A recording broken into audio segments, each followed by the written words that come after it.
നെന്മിനി ഉണ്ണിയുടെ കൃഷ്ണഭക്തി പലർക്കും അറിയുണ്ടാവും. എന്നാൽ അറിയാത്തവർക്ക് വേണ്ടിയിട്ട് നമുക്ക് ഇന്ന് ആ കഥ കേൾക്കാം. ഗുരുവായൂരിൽ തന്നെയുള്ള ഒരു പ്രശസ്തമായിട്ടുള്ള ഇല്ലമാണ് നെന്മിനിമന. ആ ഇല്ലക്കാർ ഇന്നും ഗുരുവായൂരിലുണ്ട്. ആ ഇല്ലത്തെ ഒരു ഉണ്ണി നമ്പൂതിരിയുടെ കഥയാണ് ഇന്നിവിടെ പറയുന്നത്. ഉണ്ണി നമ്പൂതിരിയുടെ അച്ഛനായിരുന്നു അന്ന് ഗുരുവായൂരിലെ മേൽശാന്തി.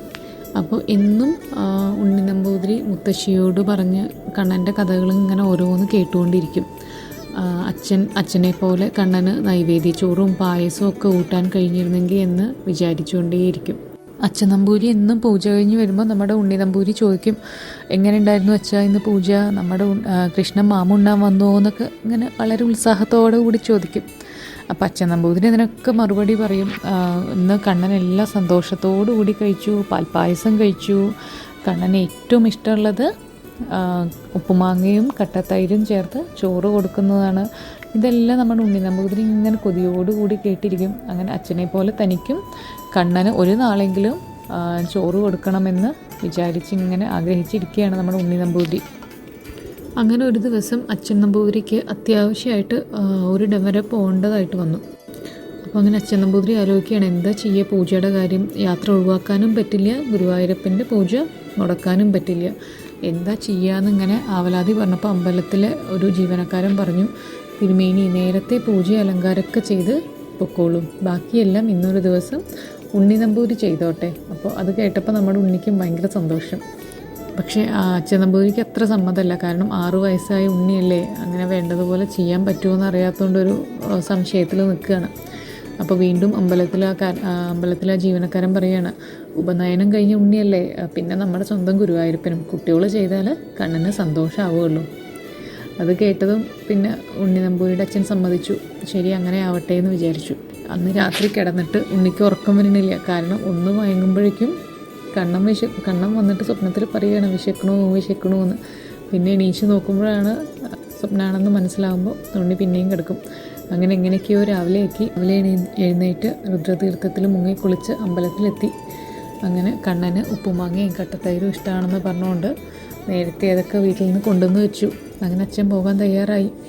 അപ്പം അച്ഛൻ ഉണ്ണിയുടെ അടുത്ത് പറയുകയാണ്, ഉണ്ണിയെ ഉച്ചപൂജയ്ക്ക് നടയടച്ചിട്ട് നേദ്യം കഴിയുമ്പോഴേക്ക് അച്ഛൻ ഇങ്ങോട്ട് എത്താം, തൊഴാൻ വരുന്നവർക്ക് പൂവും പ്രസാദമൊക്കെ കൊടുക്കണം കേട്ടോ എന്നൊക്കെ പറഞ്ഞ് ഏൽപ്പിച്ചു. എല്ലാം ഉണ്ണി ശരി വെച്ചു. അങ്ങനെ അച്ഛൻ പോയതും ഉണ്ണി ശ്രീലകത്ത് കയറി കണ്ണൻ്റെ മുമ്പിലിരുന്നു. ഉച്ചപൂജയ്ക്ക് സമയമാവുന്നത് വരെ അങ്ങനെ നാമം ജപിച്ച് അർച്ചന ചെയ്തുകൊണ്ടിരിക്കുകയാണ്. ഉച്ചയ്ക്ക് നടയടച്ച് നിവേദ്യത്തിന് കയറി അച്ഛൻ തയ്യാറാക്കിയ മാമ്പഴ പുളിശ്ശേരിയും രസകാളനും പാൽപ്പായസവും എല്ലാം കൊണ്ടുവന്ന് വെച്ചു. എന്നിട്ട് കണ്ണനെ വിളിക്കുകയാണ് ഉണ്ണി, കണ്ണാ ഇതെല്ലാം ഒരുക്കി വെച്ചിരിക്കണു, ഉണ്ണാൻ വരൂ കണ്ണാ. പക്ഷെ കണ്ണൻ വരുന്നില്ല. അപ്പോഴും ഉണ്ണിക്ക് ശങ്കയായി, എന്ത് പറ്റി, ഇനി കണ്ണൻ അച്ഛൻ്റെ കയ്യിൽ നിന്ന് മാത്രമേ വാങ്ങി കഴിക്കുള്ളൂ എന്നുണ്ടോ, കണ്ണാ നേരശ്ശിയായി, ഉണ്ണാൻ വരുമോയെന്ന് വിളിക്കുന്നുണ്ട് ഉണ്ണി. എന്നിട്ടും നമ്മുടെ കണ്ണൻ വരണില്ല. അപ്പോഴാണ് പെട്ടെന്ന് ഉണ്ണിക്ക് ഓർമ്മ വന്നത്, അയ്യോ ഇല്ലത്തൊന്നും കൊണ്ടുവന്ന് ഉപ്പുമാങ്ങയും കട്ടത്തൈരും വിളമ്പിയില്ലല്ലോ എന്ന് ഓർമ്മ വന്നത്. അങ്ങനെ പുറത്ത് കിടന്ന് ശ്രീലകത്തിൻ്റെ വാതിൽ ചാരി. അപ്പോൾ പുറത്തു നിന്നവരൊക്കെ ചോദിക്കേണ്ടത്, എന്താ ഉണ്ണി നമ്പൂരിയെ നീതിയും കഴിഞ്ഞില്ലേ, നേരശ്ശിയായില്ലോ എന്നൊക്കെ ചോദിക്കുന്നുണ്ട്. പക്ഷെ അയ്യോ ഇല്ല, ഒരു കൂട്ടം മറന്നു എന്ന് പറഞ്ഞിട്ട് ഉണ്ണി നമ്പൂരി വേഗം എടുത്തു വെച്ച ഉപ്പുമാങ്ങയും കട്ടത്തൈരും കൊണ്ടുവന്നു. ഉണ്ണി വീണ്ടും കയറി നടയടച്ചു. ഇതെന്താ അങ്ങനെ ഒരു നൈവേദ്യം എന്നൊക്കെ ചോദിക്കുന്നുണ്ട് പലരും. പക്ഷെ ഉണ്ണി അതൊന്നും കാര്യമാക്കിയില്ല. എന്നിട്ട് ശ്രീലകത്തിരുന്നിട്ട് പിന്നെയും ഗുരുവായൂരപ്പനെ വിളിക്കുകയാണ്, നമ്മുടെ കൃഷ്ണനെ വിളിക്കുകയാണ് ഉണ്ണി. എത്ര വിളിച്ചിട്ടും ഭഗവാൻ മാത്രം വരണില്ല. ഉണ്ണിക്ക് സങ്കടം സഹിക്കാൻ വയ്യാണ്ടേ. എന്ത് പറ്റി കണ്ണാ, എൻ്റെ പൊന്നു ഗുരുവായൂരപ്പ, ഞാൻ നിവേദിച്ചൊന്നും ഇഷ്ടമായില്ലേ, അതോ അച്ഛൻ തരാത്തതുകൊണ്ടാണോ പിണങ്ങിയിരിക്കണ, എന്താ കണ്ണാ ഒന്നും കഴിക്കാത്തതെന്ന് പറഞ്ഞിട്ട് നമ്മുടെ ഉണ്ണി വിളിക്കുന്നുണ്ട്. പക്ഷെ കണ്ണൻ വരുന്നില്ല. എത്ര വിളിച്ചിട്ടും കണ്ണൻ വരുന്നേ ഇല്ല. അവസാനം ഉണ്ണി കരയാൻ തുടങ്ങി. അച്ഛൻ വന്നാൽ ശരിക്കും കൊടുക്കാനിട്ടല്ലേ കണ്ണൻ വന്ന് കഴിക്കാത്തതെന്ന് പറഞ്ഞിട്ട് എന്നെ അടിക്കും കേട്ടോ. അതിലൊന്നും ഒക്കെ പരിഭവമില്ല. പക്ഷെ എത്ര കാലമായി കൊതിക്കണു എൻ്റെ കണ്ണാ നിന്നെ ഒന്ന് കാണാൻ, എനിക്ക് എൻ്റെ കൈ കൊണ്ട് ചോറ് ഊട്ടിത്തരാൻ, നിന്നെ ഒന്ന് കെട്ടിപ്പിടിച്ച് ഉമ്മ വയ്ക്കാൻ, ഇങ്ങനെയൊക്കെ ഉണ്ണി പറഞ്ഞ് ഉണ്ണിക്ക് സങ്കടം സഹിക്കാനാവുന്നില്ല. അങ്ങനെ ഉണ്ണി പൊട്ടിക്കരഞ്ഞുകൊണ്ട് ഭഗവാന്റെ തൃക്കാൽക്കൽ വീണു. എന്നിട്ട് നാമം ജപിക്കാൻ തുടങ്ങി. ഇതെല്ലാം ഭഗവാൻ കാണുന്നുണ്ടല്ലോ. ഭഗവാനെ എത്ര നേരം ഇതൊന്നും കണ്ടില്ല എന്നടിക്കാൻ പറ്റുക. കമഴ്ന്ന് കിടക്കുന്ന ഉണ്ണിയുടെ ചുമലിൽ ഒരു കുഞ്ഞി കൈ വന്ന് പതിച്ചു. ചന്ദനത്തിൻ്റെയും തുളസിയുടെയും എല്ലാം മണം ആ ശ്രീലകത്ത് മുഴുവൻ നിറഞ്ഞു. ഉണ്ണി മെല്ലെ എണീച്ച് നോക്കുമ്പോൾ അതായിരിക്കണു നമ്മുടെ ഒരു ഉണ്ണിക്കണ്ണൻ. മഞ്ഞപ്പട്ടൊക്കെ കൊടുത്ത് കിങ്ങിണി അരമണിയൊക്കെ ചാർത്തി തുളസിമാലയൊക്കെ ചാർത്തിയിട്ട് കയ്യിലൊരു ഓടക്കുഴലുമായിട്ട് നിറഞ്ഞ മനം മയക്കണ ചിരിയോടെ ദാ കണ്ണനിരിക്കണു. ഉണ്ണി പെട്ടെന്ന് തന്നെ പരിഭ്രമിച്ചു പോയി. എൻ്റെ കണ്ണാ, പേടിപ്പിച്ച് കളഞ്ഞുല്ലോ എന്നെ. ഇതുവരെ എവിടെ പോയിരിക്കുകയായിരുന്നു കണ്ണാ ചോദിച്ചു. എന്തേ ഉണ്ണാൻ വരാൻ ഇത്ര വൈകിയത്? വിശക്കണില്ലേ നിനക്ക് എന്ന് ചോദിച്ചു. എന്നിട്ട് ഓരോരോ ഉരുളയായിട്ട് കണ്ണന് വായിൽ വെച്ച് കൊടുത്തു. കണ്ണൻ അതെല്ലാം ആസ്വദിച്ചുകൊണ്ട് കൊതിയോടെ വാങ്ങി കഴിക്കുകയും ചെയ്തു.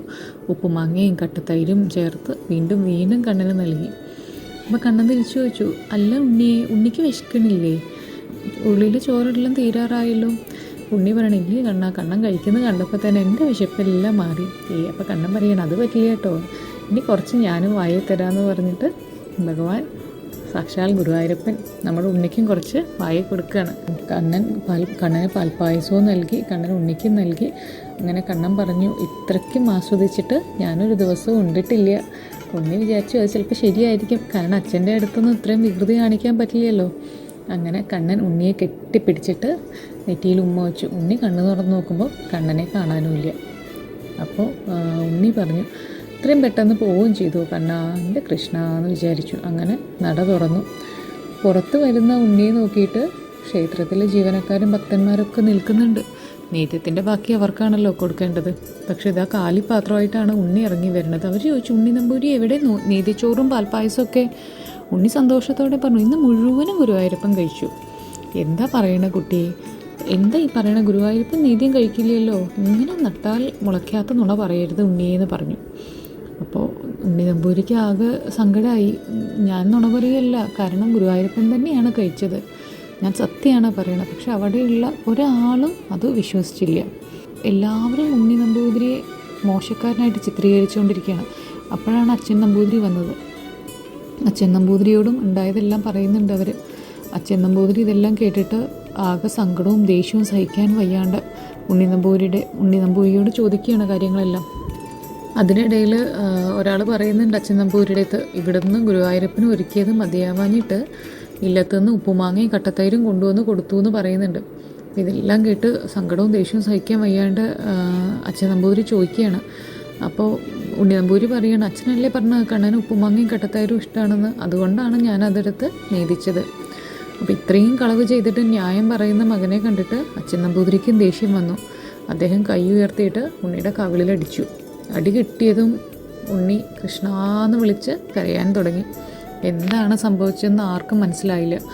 ആ സമയത്ത് അമ്പലത്തിലെ മണികൾ തനിയെ മുഴങ്ങി. ശ്രീലകത്തിൻ്റെ വാതിൽ തുറന്ന് ശ്രീലകത്തു നിന്നും അശരീരി മുഴങ്ങി. ഉണ്ണിയെ അടിച്ചത് ഒട്ടും ശരിയായില്ല. നൈവേദ്യം കഴിച്ചത് ഞാൻ തന്നെയാണ്. അടി ഏറ്റുവാങ്ങിയതും അതുകൊണ്ട് ഞാൻ തന്നെയാണ്. എല്ലാവരും ഉണ്ണിയെ നോക്കി. കാരണം അടി കൊണ്ടതിൻ്റെ വേദനയോ വിഷമോ ഒന്നുമില്ല. ശ്രീകോവിലെ കൃഷ്ണവിഗ്രഹത്തിൽ ചാർത്തിയ ചന്ദനം കണ്ണൻ്റെ കവിളിൽ നിന്നും 4 വിരൽ അടയാളത്തിൽ മാഞ്ഞു പോയിരിക്കുന്നു. ഇതെല്ലാം കണ്ടും കേട്ടും എല്ലാവരും ഒന്നും മിണ്ടാനാകാണ്ട് നിൽക്കുകയാണ്. ശ്രീകോവിലിൽ നിന്ന് വീണ്ടും ആ ശരീരം മുഴങ്ങി. ഉപ്പുമാങ്ങയും കട്ടത്തൈരും പ്രിയപ്പെട്ടതാണെന്ന് അറിഞ്ഞിട്ട് അവ കൊണ്ടുവന്ന് ആത്മാർത്ഥ ഭക്തിയോടെ ഉണ്ണി എനിക്ക് വിളമ്പി. എനിക്ക് വായിൽ വെച്ച് തന്നു. ഞാൻ ഉണ്ണുന്നത് കണ്ട് സംതൃപ്തി അടഞ്ഞു. എൻ്റെ സാമീപ്യവും സന്തോഷവും മാത്രമാണ് ഉണ്ണി ആഗ്രഹിച്ചത്. ഇവിടെ വരുന്ന ഒരാൾ പോലും ഇങ്ങനെ വേണമെന്ന് ആഗ്രഹിച്ചിട്ടില്ല. എന്നിൽ നിന്നും പലതും കിട്ടാൻ വേണ്ടി മാത്രമാണ് ഇവിടേക്ക് ആളുകൾ വരുന്നത്. ഇവിടെ സമർപ്പിക്കുന്ന നൈവേദ്യം പോലും സ്വന്തം ആഗ്രഹ നിവൃത്തിക്ക് വേണ്ടിയാണ്. അതുപോലെ തന്നെ ഇവിടെയുള്ള വിഗ്രഹത്തിനപ്പുറം എന്നെ കാണണമെന്ന് ആർക്കും ആഗ്രഹമില്ല. നേരിൽ കാണാനാവുമെന്ന് ആർക്കും വിശ്വാസമില്ല. നിങ്ങൾ എങ്ങനെ ആഗ്രഹിക്കുന്നുവോ അതുപോലെ ഞാൻ ഓരോരുത്തരുടെയും മുന്നിൽ പ്രകടമാവും. ഇത്രയും പറഞ്ഞ് ശ്രീകോവിലിൻ്റെ നട തനിയെ അടഞ്ഞു. തിരുമേനി ഒന്നും മിണ്ടാനാവാണ്ട് നിറകണ്ണുകളോട് മകനെ ചേർത്ത് പിടിച്ച് നെറുകിൽ ഉമ്മ വെച്ചു നിന്നു. ഭഗവാൻ പറഞ്ഞത് ശരിയാണ്. ഇത്രയും കാലം ഭഗവാനെ പൂജിച്ചിട്ടും എൻ്റെ ഉണ്ണിയുടെ അത്രയ്ക്ക് ഭക്തി എനിക്കുണ്ടായില്ലല്ലോ കണ്ണാ. എല്ലാവർക്കും കഥ ഇഷ്ടപ്പെട്ടു എന്ന് വിചാരിക്കുന്നു. ഹരേ കൃഷ്ണ.